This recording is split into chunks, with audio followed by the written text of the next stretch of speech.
Live painting हमेशा ही लोगों को फैसिनेट करती है।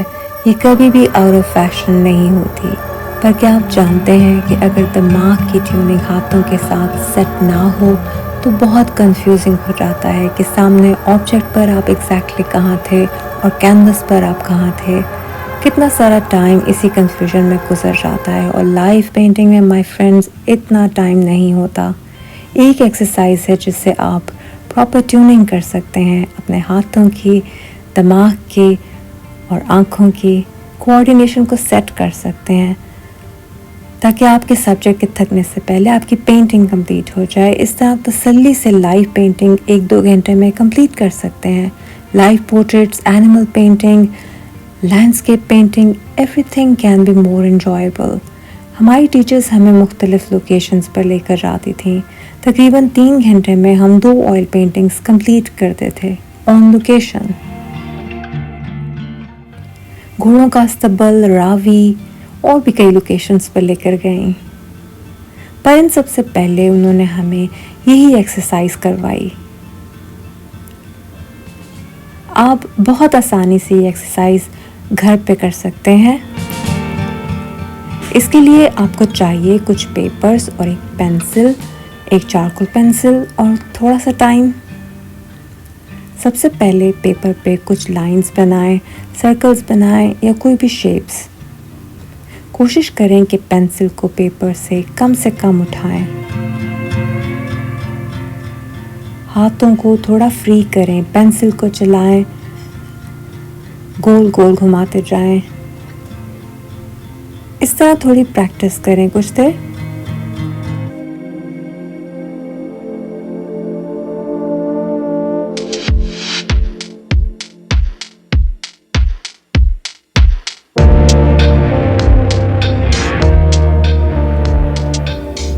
इसके बाद टास्क को थोड़ा मुश्किल करते हैं। कोई छोटा सा ऑब्जेक्ट ले लें।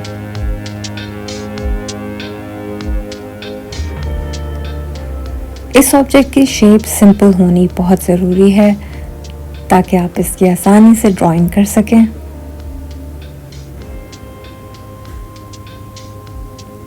बहुत परफेक्ट ड्राइंग करने की ज़रूरत नहीं, बस कोशिश करें कि कम से कम लाइंस में बेसिक शेप बन जाए।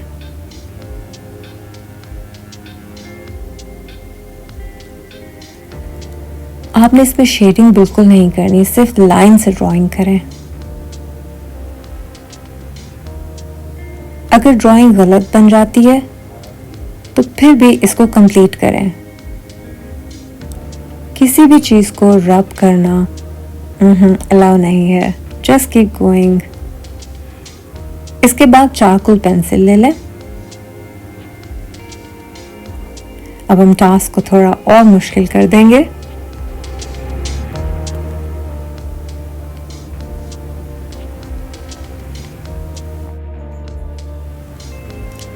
कपड़े के फोल्ड्स बनाएं कम से कम लाइंस के साथ। आपकी पोजीशन के हिसाब से आपको जैसी ड्रेपरी नजर आ रही है उसको वैसा ही ड्रॉ करें।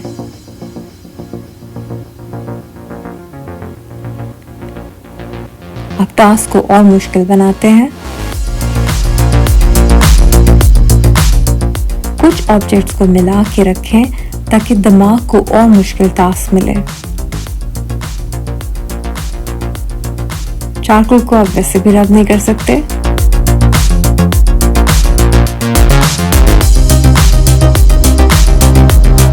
टाइम ज्यादा नहीं लेना, पर सोच समझ के एक ही बार में बनाएं।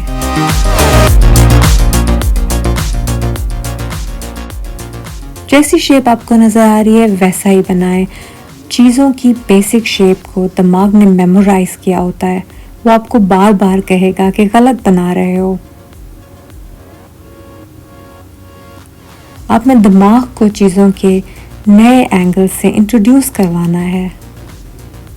उसको कहें चुपचाप फॉलो करो, डोंट इंटरप्ट। अगर मग का एक हैंडल बहुत बड़ा और एक बहुत छोटा और कम नजर आ रहा है, no worries, make it. Shapes को परफेक्ट बनाने की ज़्यादा कोशिश ना करें। इस एक्सरसाइज में ज़्यादा परफेक्शन की ज़रूरत नहीं। जो चीज़ें एक नज़र में काउंट करनी मुश्किल है उनको अंदाजे से बनाएं। Don't count. कोई मिस्टेक हो जाए तो इग्नोर करें। Just keep going. Live painting के लिए ये बहुत ज़रूरी पॉइंट है। जो जगह डार्क नज़र आ रही हो आप चारकोल से उस लाइन को गाढ़ा लगा लें। जहाँ लाइट ज़्यादा पड़ रही हो आप चारकोल से वहाँ लाइन को हल्का लगाएं, पर एक्चुअल शेडिंग नहीं करनी।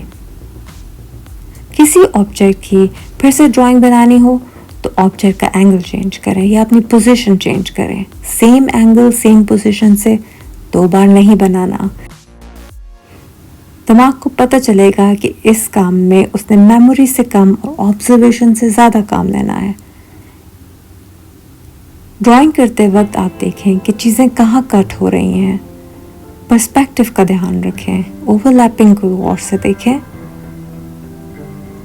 पिछली ड्राइंग में मैंने पिक्चरों का पर्सपेक्टिव गलत बना दिया था।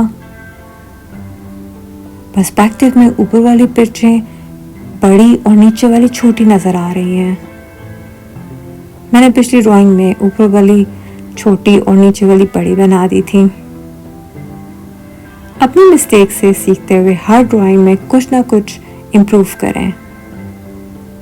मेरी टीचर्स ने कुर्सियों की बहुत सी ड्राइंग्स बनवाई थी बिकॉज कुर्सियों का पर्सपेक्टिव बहुत ट्रिकी होता है।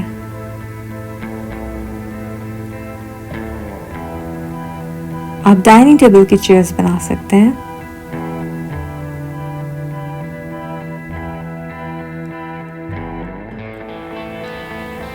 हमें रोज 16 से 20 स्केचेस घर से बना के लेके जाने होते थे, तो जब भी कोई टीवी देख रहा होता था मैं जल्दी से उसके स्केचेस बना लेती थी।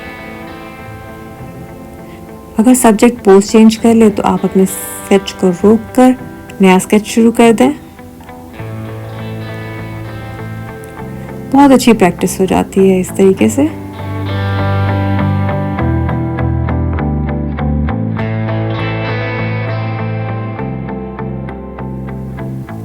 हमने बहुत ज़्यादा स्केचेस बनाए थे, इसलिए हमने न्यूज़पेपर प्रिंट्स का इस्तेमाल किया था। ये बहुत ही सस्ता और लाइट वेट पेपर होता है। स्लिपरी नहीं होता बट लाइट वेट होता है। पर मैं आप लोगों को यही मशवरा दूंगी कि अच्छी स्केच बुक का इस्तेमाल करें इस प्रैक्टिस के लिए।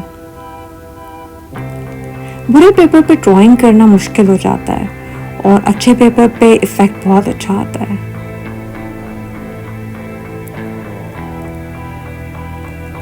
और आप इस काम को ज़्यादा एंजॉय करेंगे। आर्ट स्कूल्स में एग्जैक्टली ये नहीं बताते कि आप कैसे स्टाइल से पेंट करें,